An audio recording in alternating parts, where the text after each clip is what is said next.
My name's Dallin. This is Lita. I was born pretty much on the road. I moved 14 times by the time I was 7, and I think the road is just part of me.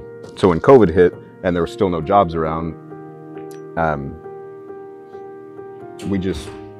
we hit the road. We were up in Tehachapi in Kern County, East Kern County.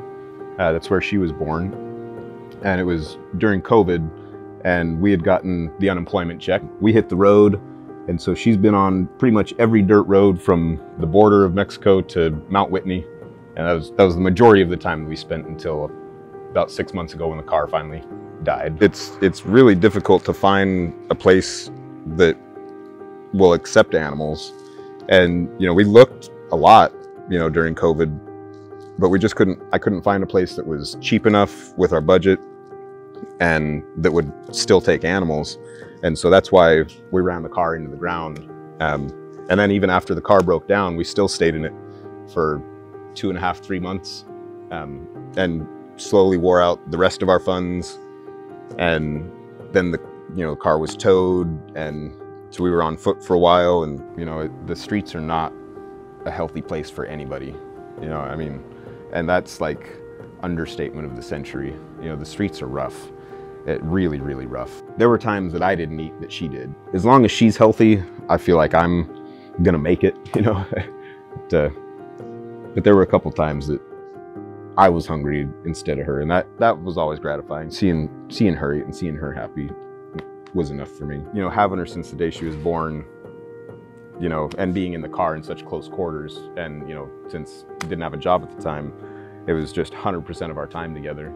And that's really, I know people say it all the time, it's a cliche, but she saved me, she adopted me. I don't know if we would have made it, or if I would have made it without her. Separation was not an option. It was either we're gonna be on the streets together, or we're gonna find a place together. And my family helped us find La Posada, which was the only place anywhere that would even consider having her. She's like the emotional support animal of La Posada right now. Every single morning she gets up and walks every single bed, checks on everybody, and then comes back to me like everybody's okay. And then every single night, same thing. Like, and if somebody's not feeling well, one of the residents has got terminal cancer, and every night she goes and checks on him. I can see how much it brightens his spirit. And so La Posada giving us a place to have home base as we get sort of back on the map of society has been critical. But it's extremely difficult to get all that stuff done. I don't know if it's even possible to do on the street. I think I've put on 25 pounds since I've been here. And I'm not a big dude, but as you could tell, we didn't eat a whole lot. Them allowing her to be here with me makes all the difference. Though it might not be in English, she'll thank you with her kisses.